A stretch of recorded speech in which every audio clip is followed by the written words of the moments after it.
10's Late News with Sandra Sully. Tonight, Canberra's censorship storm. MPs preview Lolita for themselves. More human misery as another peace plan for the Balkans fails. And a third test thriller, the Windies notch up a dramatic one-wicket win.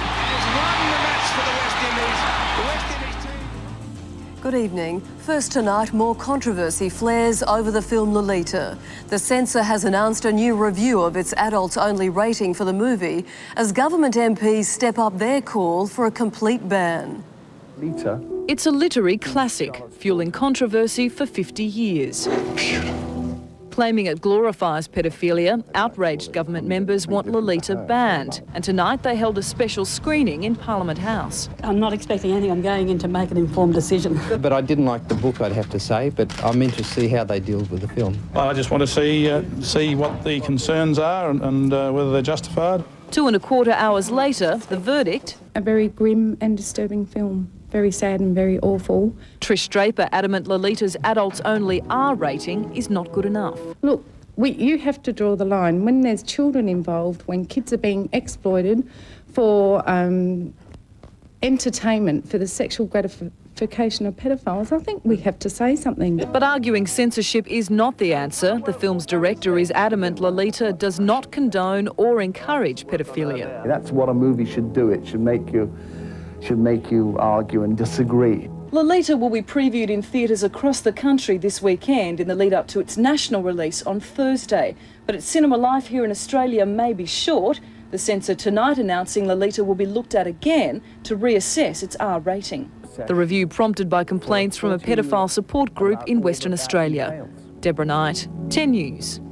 Now to the Kosovo crisis and major developments in the past few hours. Russia is sending warships into the Mediterranean as the conflict continues. And after assessing the latest bombing raids, NATO chiefs have decided to intensify their attack. Also tonight, a United Nations War Crimes Special Prosecutor has announced an indictment has been issued against a Serbian paramilitary leader. Zelcho Raznatovic, known as Arkan, led a rebel unit during the Bosnian War. The prosecutor also warned Yugoslav President Slobodan Milosevic could also be held responsible for acts against ethnic Albanians. That he personally ordered, instigated, or in any other way participated in the commission of offences within the jurisdiction of the tribunal, and he would also obviously be answerable under the doctrine of command responsibility if he failed to prevent the commission of crimes by his subordinates. Meantime, the flood of refugees continues to pour out of Kosovo, many reporting Serb atrocities, with entire villages being burned and cities cleared of ethnic Albanians. These are the faces of Kosovo's unwanted refugees. Pushed, they say, from their homes by Serb gunmen, they've been hiding on the Macedonian frontier, terrified, for 3 days. There's been no shelter and little food.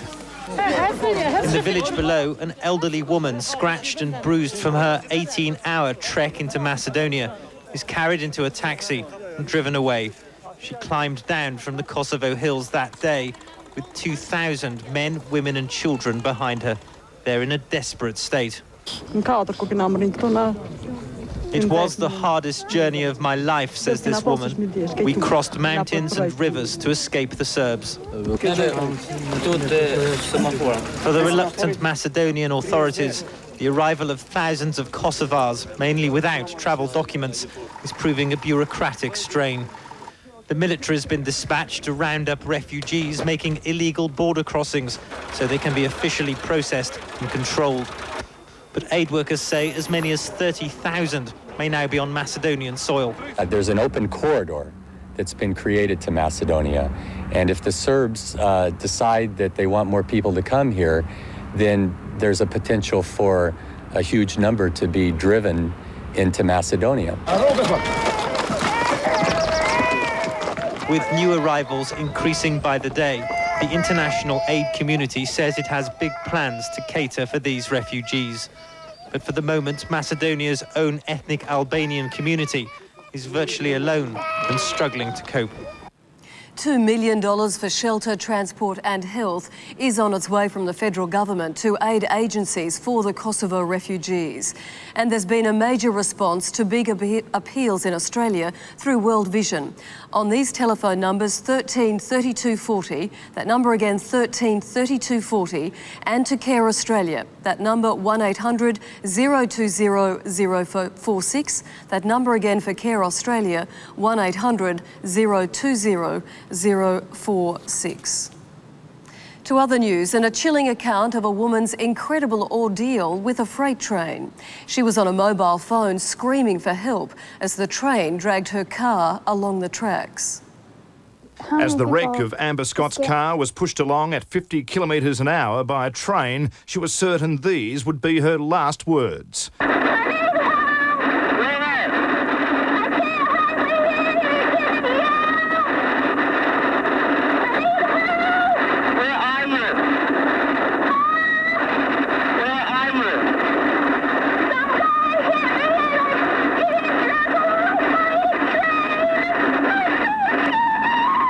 But she survived to tell a terrifying story. Another car had pushed hers onto a level crossing. Amber's first thought to call her mother on her mobile phone. I'm kind of a fighter. I wanted to get out of there. I didn't want to die, so... The train driver, unaware that he had collected the car, pushed for more than 6 kilometres before the emergency operator raised the alarm. Lucky, because how many people just get in a car accident like that and just die? Or just get rear-ended and they die. And I got rear-ended and on a train and drug and then falling off the train. Escaping with a scratch above her eye, Amber still can't believe her survival. I prayed all the way down the tracks. I really did. The message on the T-shirt she was wearing at the time, too tough to die.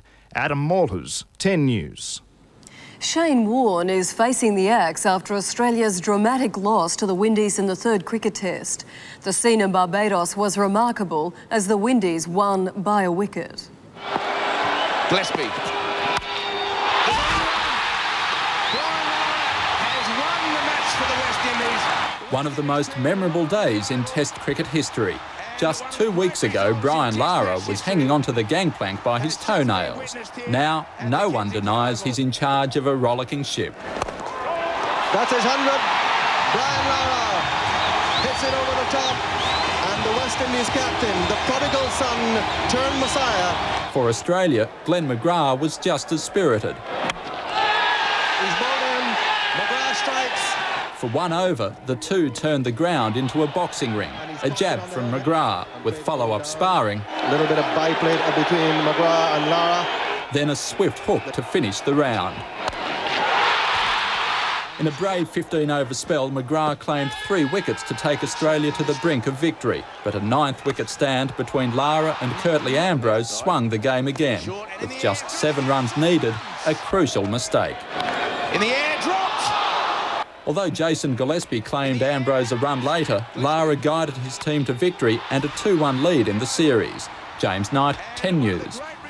Still ahead in tonight's late news, evidence more than half of all Australians have used illegal drugs. Also tonight, the Millennium Bug, Aussie Airlines fly towards a high-tech storm. And later, a sign of the times, women having children later in life. Best of Totally Full Front. Belvedere, come here, boy. With 60 minutes. Put a sock in that Mardi Gras, boy. Of the very best. Telestar Babes. What grip? Our scripts, mate. The best of Totally Full Frontal, 8:30 Thursday.